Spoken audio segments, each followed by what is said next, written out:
Saudara-saudara pendengar yang kami kasihi dimanapun Anda berada, Anda kembali bersama kami pada acara Telaga Tegur Sapa Gembala Keluarga. Saya Gunawan Santoso dari Lembaga Bina Keluarga Kristen. Kami akan berbincang-bincang dengan Bapak Pendeta Dr. Paul Gunadi.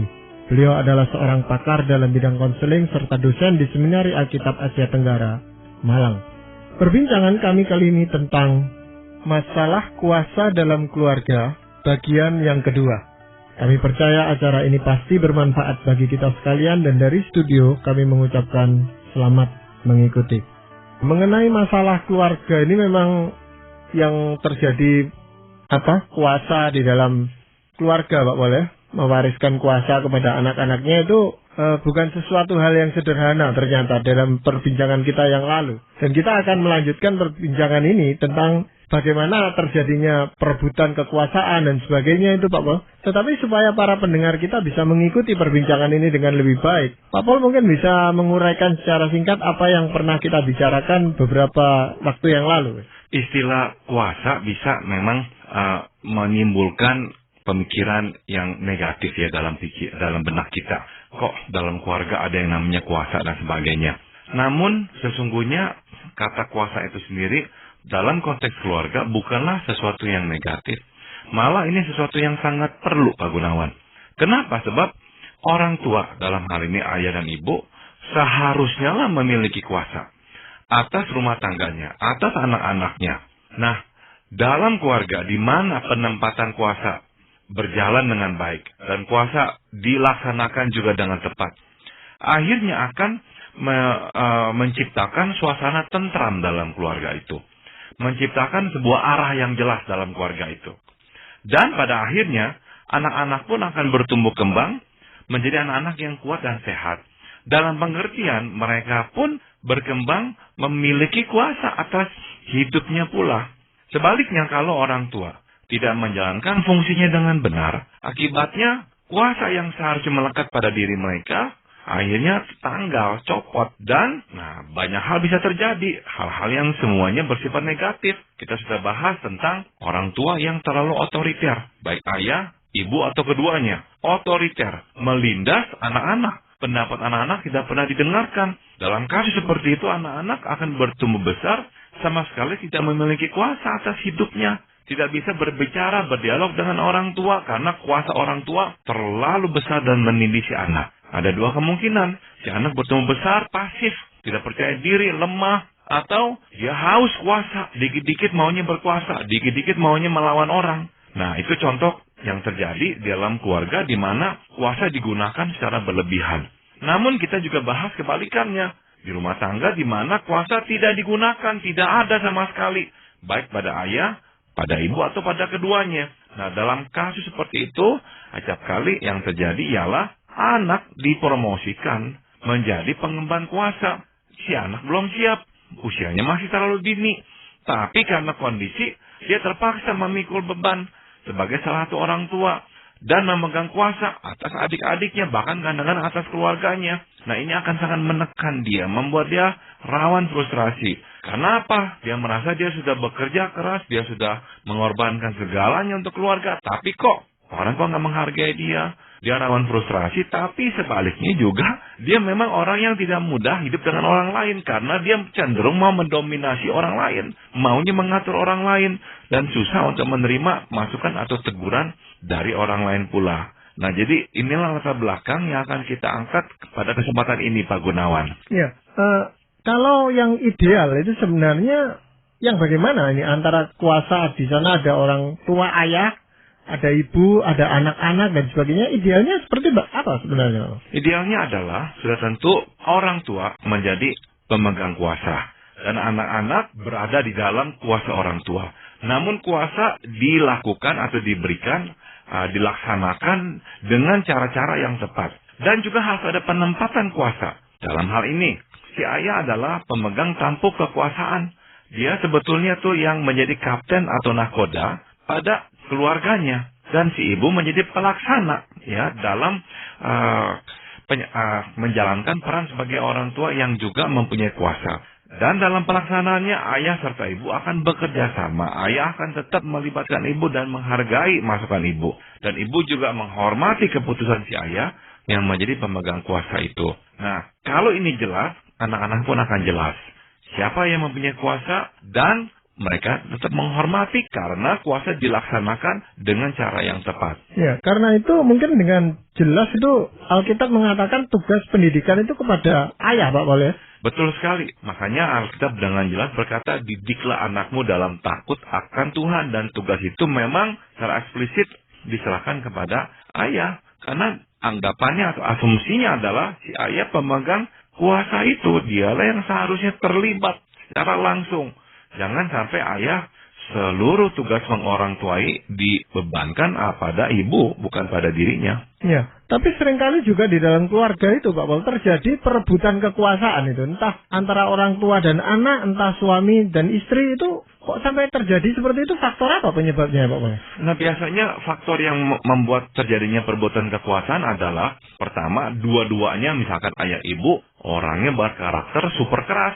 Dua-duanya tidak mau mengalah. Dua-duanya menganggap dia yang benar. Misalkan tadi kita sudah bicara ada anak-anak yang haus kuasa. Karena pada masa kecil dilindas oleh orang tua yang menggunakan kuasa secara berlebihan. Kalau dua-duanya itu berasal dari keluarga yang sama, dua-duanya akan haus kuasa, berebutan kuasa terus. Atau dua-duanya berlatar belakang dari keluarga di mana orang tua bermasalah sehingga sejak kecil mereka dipromosikan, didelegasikan kuasa sehingga menjadi orang-orang yang dominan. Dua-duanya misalkan bergabung dalam satu rumah tangga. Tidak bisa tidak, tanduk dengan tanduk akan beradu, tabrakan terus menerus. Nah, dalam kondisi seperti ini, perebutan kuasa seperti ini akan ada dampak pada anak, Pak Gunawan. Ya, misalkan apa dampaknya? Yang terutama adalah anak akan terhimpit. Benar-benar tuh secara harafiah anak-anak ini akan hidup di dalam kesesakan. Karena apa? Orang tua itu tuh ribut terus, beradu pandang terus menerus. Sehingga setelah dia mulai besar, dia rawan stres. Ada ketegangan sedikit, ambruk. Ada ketegangan sedikit, dia ambruk. Beban seringan apapun membuat dia cepat tertekan. Dia tidak tahan. Ya, kenapa? Sebab dia harus menyaksikan dan menjadi bagian dari perebutan kuasa di rumahnya itu. Berarti dalam hal ini, anak itu menjadi korban dari perebutan kekuasaan orang tuanya gitu. Anak yang menjadi korban. Dia harus berada di tengah-tengah, menyaksikan orang tua. Kadang-kadang tanpa dia mau, dia dilibatkan. Ditarik ke sisi ibu, kadang-kadang ditarik ke sisi ayah. Nah, inilah yang membuat dia tuh, kalau udah besar, rawan sekali terhadap stres. Dia berusaha menghindar dari konflik. Dia tidak tahan dengan konflik. Mendengar konflik, ciut nyalinya. Mendengar orang membentak, ciut nyalinya. Kalau ada orang suaranya mulai meninggi, dia rasanya sudah mulai tegang. Nah, ini salah satu dampaknya. Dampak yang lain adalah karena orang tua beradu pandang, tidak ada yang mau mengalah. Mereka, anak-anak ini nih bertumbuh besar, seringkali memiliki kebingungan, Pak Gunawan. Jadi kalau kita meminta dia mengambil keputusan, kecenderungannya adalah dia tidak bisa. Dia akan diomong-ambingan terus, ke kiri, ke kanan, ke kiri, ke kanan. Bingung sekali. Untuk hal-hal yang sangat sederhana pun, dia akan memerlukan waktu yang lebih panjang untuk memutuskan. Karena pikirannya mudah kalut. Nah, dalam hal ini, Pak Paul, anak itu apakah tidak bisa mengemukakan pendapatnya gitu? Jadi kalau orang tuanya lagi melakukan perebutan kekuasaan itu ya, saling berebut kekuasaan, anak ini kan biasanya hanya diam saja, pasif gitu aja, Pak Paul. Kalau anak ini nantinya ya, dianggap bersekutu dengan salah satu orang tua, dan si orang tua memang membutuhkan dukungan si anak, ada kemungkinan si orang tua akan lebih siap mendengarkan masukan si anak. Jadi si anak bisa menasihati orang tuanya. Nah, tapi kalau ini pun terjadi, ini terjadinya di usia remaja. Bukan di usia si anak masih kecil sekali. Berarti apa? Kalau konflik orang tua sudah berjalan sejak si anak kecil, si anak itu harus hidup dengan keterhimpitan ini selama berbelasan tahun. Dan ini cukup untuk membuat dia menjadi orang yang rentan terhadap stres dan sangat mudah bingung dalam pengambilan keputusan. Iya. Itu bagaimana halnya kalau di dalam suatu rumah itu, keluarga itu tadi mempunyai anak, bukan anak tunggal, tetapi beberapa anak gitu, Pak Paul. Nah, kalau keluarganya itu anaknya, beberapanya itu sedikit ya, nggak ada masalah, Pak Gunawan. Tapi gejala-gejala yang tadi kita bicarakan bisa terjadi dalam keluarga yang besar. Sebetulnya belum tentu ada masalah di antara orang tua, belum tentu. Bisa jadi hubungan orang tua lumayan baik ya. Orang tua juga membesarkan anak dengan baik. Nah, tapi ini nih cukup sering terjadi, yaitu anak-anak yang di bawah, misalkan yang nomor 8, nomor 9, nomor 10. Anak-anak yang di bawah itu tuh akhirnya ketinggalan kereta. Artinya, karena anak-anak yang lebih tua itu udah besar, si orang tua memberi banyak perhatian kepada anak-anak yang lebih besar. Sudah tentu ya, karena anak-anak yang lebih besar bisa minta, bisa ngomong, bisa mengemukakan pendapatnya. Sehingga orang tua sudah langsung tersedot ya pada anak-anak yang lebih besar itu. Akibatnya si anak-anak yang di bawah yang kecil-kecil itu tuh akhirnya tertinggal, luput diperhatikan oleh orang tua. Di pihak orang tua, mereka menganggap semua baik-baik saja. Sebab mereka telah mendidik si anak-anak dengan baik ya. Anak nomor 1 sampai nomor 5 misalkan ada 7 anak. 1 sampai 5 semuanya baik-baik saja. Dan mereka usia makin tua juga. Pada saat anak-anak 6 dan 7 muncul, mereka tidak terlalu kuat lagi. Mungkin udah lebih banyak dipusingkan oleh hal-hal lain di luar rumah. Atau lebih dipusingkan oleh anak-anak nomor 1 hingga nomor 5. Banyak kebutuhan-kebutuhan yang harus dipikirkan.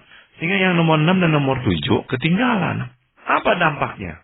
Dampaknya adalah anak-anak ini nih kurang diperhatikan. Sehingga akhirnya merasa tidak punya kuasa. Dia ngomong sedikit, kakak-kakaknya bilang, kamu diam, tidak tahu apa-apa, anak kecil. Mau berbuat apa? Jangan, kamu jangan, nggak boleh, ini nggak boleh. Nah, anak-anak yang kecil-kecil itu tuh di dalam keluarga besar seringkali terlindas. Sehingga tidak berkesempatan mengembangkan kuasa dalam hidupnya. Tapi itu bukan hanya kalau anaknya sampai 7, Pak Paul ya. Sekarang mungkin jarang keluarga yang punya anak sampai 7 gitu. Tetapi dalam 3 atau 4 anak pun, anak yang keempat itu seringkali sudah kurang diperhatikan orang tua lagi gitu, Pak ya. Seringkali begitu, betul ya Pak Gunawan. Karena ya memang ya anak 1 sampai nomor 3 itu lebih nyata ya di depan mata si orang tua dan lebih bisa menyuarakan kebutuhannya dan menuntut perhatian dari orang tuanya. Sehingga yang kecil itu tuh akhirnya ya hanya mengekor dari belakang dan tertinggal memang. Ya, dan anak sulung itu seringkali dijadikan semacam kelinci percobaan gitu oleh orang tua. Dan orang tua tidak mau risiko, seluruh tugas-tugas itu dibebankan pada anak sulung ini biasanya, Pak. Betul, makanya ada kecenderungan yang sulung itu tuh nanti kepercayaan dirinya lumayan kuat. Karena dari kecil diberikan tanggung jawab dan kepercayaan yang besar itu. Namun anak-anak yang di bawah-bawah itu tuh yang seringkali akhirnya tertinggal. Nah, setelah dewasa, anak-anak yang kecil-kecil ini cenderungnya memang mengembangkan kepercayaan diri yang lemah, Pak Gunawan. Kenapa lemah? Sebab apa yang dikatakannya tidak ditanggapi, tidak didengarkan oleh kakak-kakaknya. Dan orang tuanya pun juga lebih mendengarkan kakak-kakaknya. Sebab dianggap, ya anak kecil lah, belum tahu apa-apa. Nah, ini berdampak pada si anak. Dia sepertinya tenggelam aja. Nggak mempunyai suara di rumah itu. Eksistensinya jadi tidak nyata. Nah, pada akhirnya anak-anak ini nih karena di rumah kalau ngomong nggak didengarkan, ngomong dengarkan nggak didengarkan, cenderung menyimpan apa yang dia pikirkan, apa yang dia rasakan. Akhirnya dia simpan sendiri. Dia tidak bicarakan dengan orang-orang lain. Apakah dia punya kebutuhan? Tentu ada. Tapi dia tidak suarakan. Dia simpan lagi sendirian. Sebab kenapa? Kalau dia suarakan pun tidak ditanggapi. Nah, daripada dia kecewa, marah, kesel, nggak ditanggapi, ya udah dah, dia simpan semuanya. Nah, kecenderungannya anak-anak ini nanti setelah besar memiliki pola yang sedikit sama, yaitu perasaannya cenderung datar, Pak Gunawan. Orang-orang ini seolah-olah nih nggak ada naik, nggak ada turun, perasaannya kok datar aja. Dan pemahaman akan dirinya cenderung terbatas ya. Inilah tipe orang yang saya katakan dia hidup namun tidak sungguh-sungguh mencicipi hidup. Hanya asal mengalir saja. Ya, Pak Paul, itu kalau saudara-saudara sekandung gitu, Pak Paul ya. Ada kalanya juga di dalam kehidupan ini kita mempunyai adik-adik yang tiri gitu, Pak Paul, bukan sekandung. Entah karena kematian ibu dan sebagainya. Nah, itu apakah juga pengaruhnya sama gitu? Saya kira sama. Jadi biasanya yang besar-besar itu tuh yang lebih bisa menikmati deh ya. Haknya, kepercayaan dari orang tua dan sebagainya. Yang kecil-kecil itu tuh akhirnya menjadi ekor. Ya, dan Pak Paul, ini kan sesuatu yang sangat sulit untuk dipecahkan gitu, Pak Paul. Tetapi apakah Pak Paul bisa memberikan beberapa petunjuk gitu, Pak Paul, untuk apa sebenarnya yang harus dilakukan? Mengingat bahwa masalah utamanya adalah anak-anak ini berkembang tidak memiliki kuasa atas hidupnya. Nah, upaya penyelesaian harus difokuskan pada pembangunan kuasa yang sehat dalam diri anak. Nah, ini jadi tema sentral ya, fokus kita ini. Nah, Sebagai contoh-contoh konkret, saya akan berikan beberapa saran. Pertama, kuasa itu diberikan kepada anak lewat pujian, lewat pengakuan apa yang diperbuat oleh anak. Nah, dengan kata lain kita simpulkan pada dasarnya anak perlu dilihat. Ya, ini nih kuncinya, dilihat. Namun inilah yang terhilang pada masa kanak-kanaknya. Itu sebabnya kita harus memberinya pengakuan dan pujian agar ia mengetahui kekuatannya dan merasakan adanya kuasa atas dirinya. Dia tidaklah selemah itu. Dia mempunyai sesuatu. Dia mempunyai daya. Dan ini daya diperoleh dari apa? Tanggapan-tanggapan orang di sekitarnya. Jadi kalau kita dengan dia dekat, atau kita adalah sekarang orang tuanya, ya, dan kita sadari kelemahan kita, nah mulailah kita mengubahnya. Kita memberdayakan anak, menciptakan kuasa dalam dirinya dengan cara melihatnya. Dan lihat itu tuh dibuktikan oleh tanggapan-tanggapan kita yang positif kepadanya. Ini yang akan memberikan kekuatan atau kuasa kepada si anak. Ya, itu berarti bisa dilakukan juga antar anak sebenarnya Pak Paul ya. Jadi kalau anak yang sulung itu sudah mempunyai kuasa untuk itu, dia bisa memberikan kuasa itu kepada adik-adiknya bahkan Pak. Seharusnya begitu ya. Sehingga dia tidak menjadi tokoh yang terlalu dominan dan tidak akhirnya melindas adik-adiknya. Dan bukankah ini baik pula buat adik-adiknya? Jangan sampai dia akhirnya tidak bisa melepaskan ya kuasa itu dan membaginya dengan orang-orang lain atau adiknya dalam hal ini. Ya, tetapi sekali lagi memang itu tergantung dari anak yang membutuhkan kuasa itu sendiri Pak Paul. Apakah dia bisa mengembangkan potensi yang ada di dalam dirinya atau tidak itu? Sudah tentu dituntut inisiatif dari dirinya sendiri pula ya Pak Gunawannya. Jangan sampai ya dia hanya secara pasif menunggu orang untuk mendorongnya melakukan sesuatu. Itu betul. Ya, bagaimana melatih anak ini untuk menggunakan kuasanya menghadapi orang yang di luar lingkungan keluarga gitu Pak? Saya kira anak-anak ini memang juga harus bisa ya membedakan ya bagaimana menggunakan kuasanya kepada orang-orang di luar. Jangan sampai ya akhirnya tuh nggak ada batasnya, sembarangan dengan orang. Sehingga akhirnya orang-orang bisa melindasnya, bisa menindihnya, atau kebalikannya. Dia dengan orang lain cenderung menindihnya, melindasnya sembarangan. Nah ini berkaitan dengan contoh berikutnya Pak Gunawan yang saya ingin bagikan. Bagaimanakah kita bisa menolong anak-anak yang sudah kehilangan kuasa? Yaitu kita memberi kuasa lewat yang saya sebut batas atau pagar ya. Apa sih maksudnya pagar atau batas? Anak ini perlu mengetahui bahwa orang menghormati batas dirinya dan tidak akan masuk tanpa seizinnya. Kita perlu menolong anak ini mengembangkan kemampuan berkata tidak ya kepada orang lain. Jangan sampai dia tidak mempunyai kemampuan untuk berkata tidak. Apa yang orang minta selalu dia harus turuti. Apa yang orang harapkan dia selalu harus penuhi. Oh, kita harus menolongnya mengembangkan pagar-pagar ini kepada orang lain sehingga orang tidak sembarangan melindasnya. Kita menolongnya mengetahui dan mempertahankan apa yang diinginkannya dan apa yang tidak diinginkannya. Dia mesti belajar untuk bisa berkata, ini tidak saya sukai, atau ini saya sukai, atau ini tidak saya inginkan, atau ini saya inginkan. Nah, dengan cara itu, si anak memang mulai mendirikan pagar di sekelilingnya. Sehingga dialah yang mempunyai kuasa, membuka pintu untuk orang lain masuk. Dan kalau dia tidak mau orang lain masuk, dia juga mempunyai kuasa untuk berkata, maaf, tidak, saya nggak ingin engkau masuk ke dalam hidupku.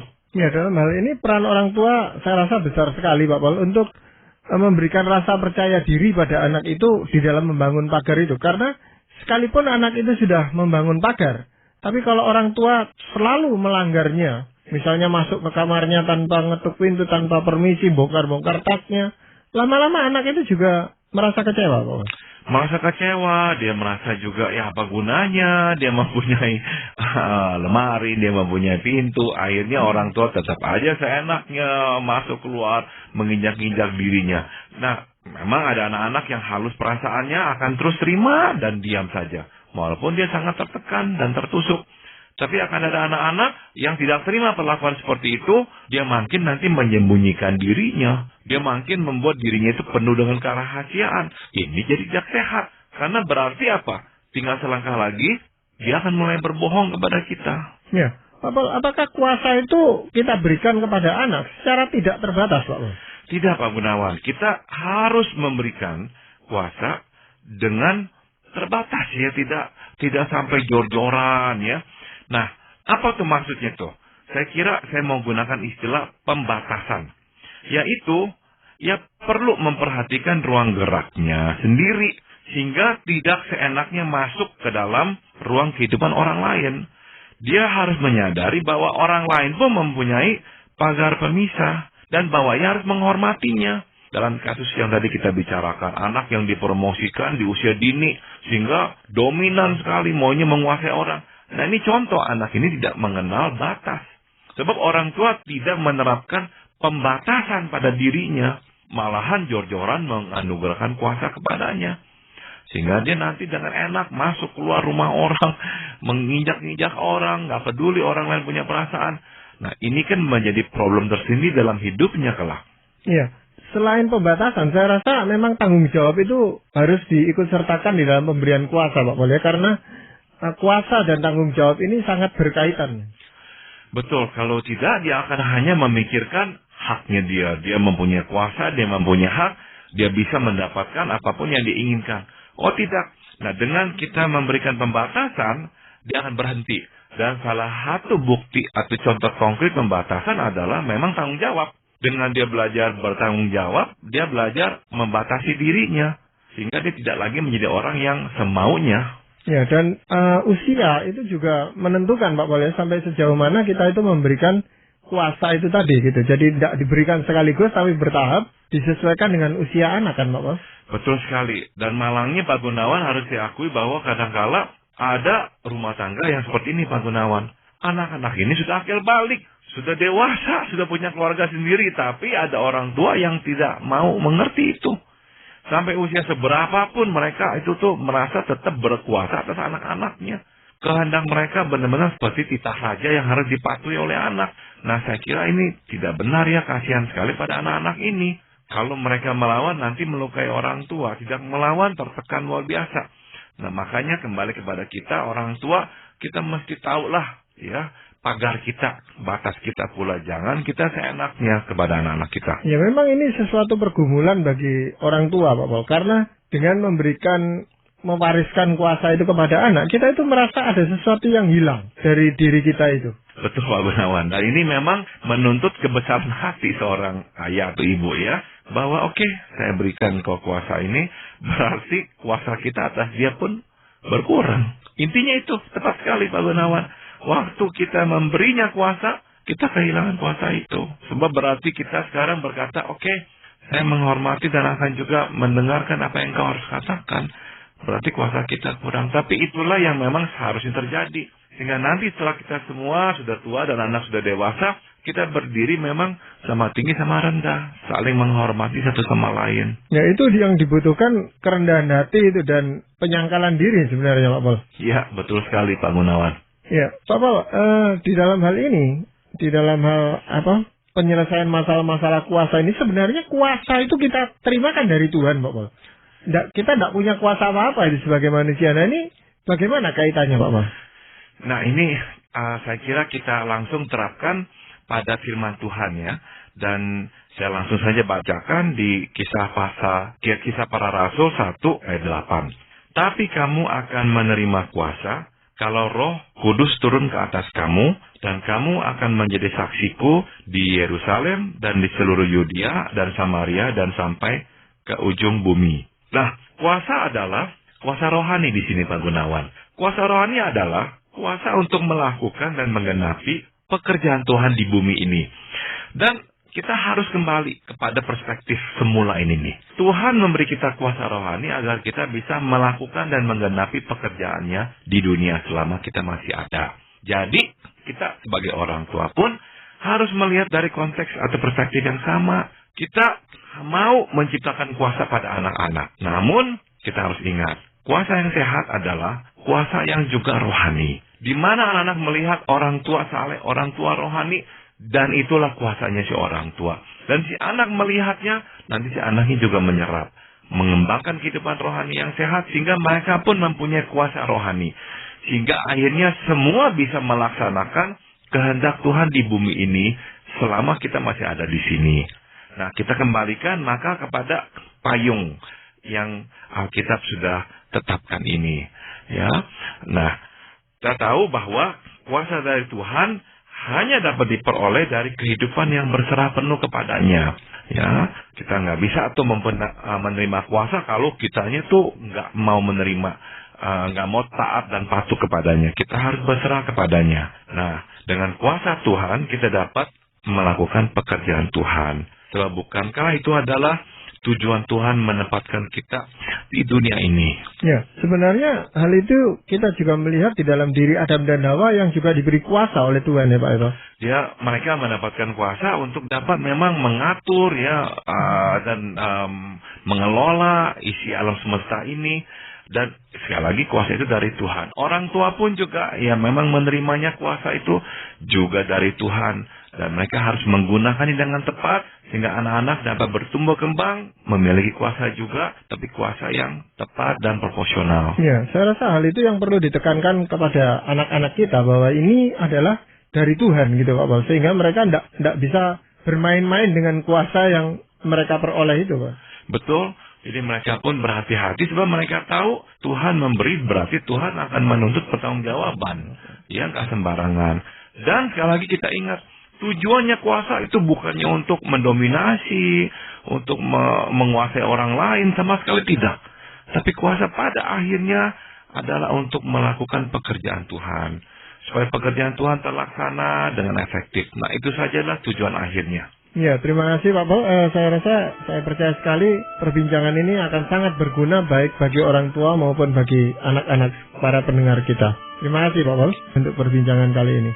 Para pendengar sekalian, kami mengucapkan banyak terima kasih Anda telah mengikuti perbincangan kami dengan Bapak Pendeta Dr. Paul Gunadi dalam acara Telaga, Tegur Sapa Gembala Keluarga.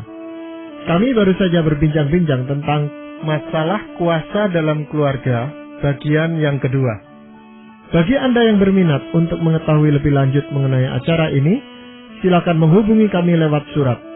Alamatkan surat Anda ke Lembaga Bina Keluarga Kristen atau LBKK, Jalan Cimanuk 58, Malang. Anda juga dapat menggunakan email dengan alamat telaga@indo.net.id. Kami mengundang Anda untuk mengunjungi situs kami di www.telaga.org. Saran-saran, pertanyaan, serta tanggapan Anda sangat kami nantikan. Akhirnya dari studio kami mengucapkan terima kasih atas perhatian Anda dan sampai jumpa pada acara Telaga yang akan datang.